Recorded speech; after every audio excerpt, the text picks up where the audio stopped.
I think almost every artist knows about Artfight at this point, but just in case you don't, it's an annual event that lasts for 1 month where you attack people, but with art, obviously. Basically, you attack people by drawing their original characters, and they can revenge you by drawing your character in return. You can choose between 2 different teams, and whichever team has the most points at the end of the month is the winner.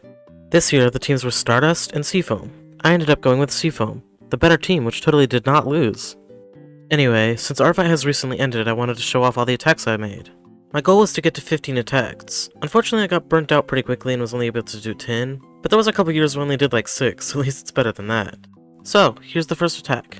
I originally wanted to keep my shading pretty simple so I could do more attacks, but that didn't really end up working out and I kind of just went back to my usual habits. I tend to put a lot of detail into my art and can't help going overboard sometimes apparently.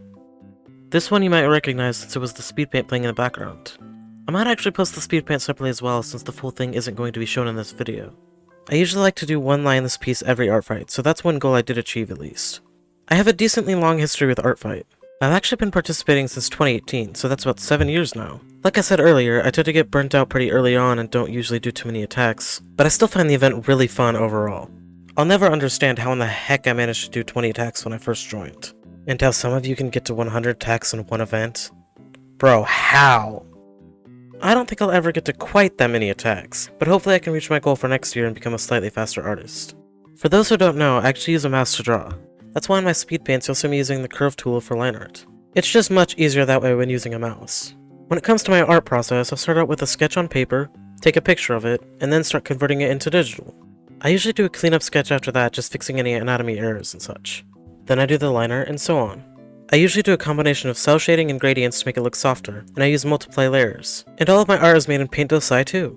I've also seen a lot of videos talking about the problems with Artfight, and while they definitely do exist, I've personally never really had any issues. Everyone has mostly been super kind. Sure, there have been a couple times where people forgot a marking or a small detail on my character, but it's usually such a minor thing that it doesn't really bother me too much, and I liked the art regardless. Some of the problems I've heard mentioned are entitlement to getting attacked back, only wanting to receive high quality attacks, and the worst of all, whitewashing and using the completely wrong skin tones. Ugh. To those that have experienced those things, I hope you were able to still have a fun time. Some people can be really weird and gross. In my opinion, having fun is what Artfight is all about. It's an event for everyone, no matter the skill level. A lot of beginners join Artfight and they should be encouraged, not made fun of. Just be respectful, don't draw weird things of people's characters. Anyway, that's all for now. I think my next video will probably be an animation meme if I don't post a speed paint in between. Thanks for watching!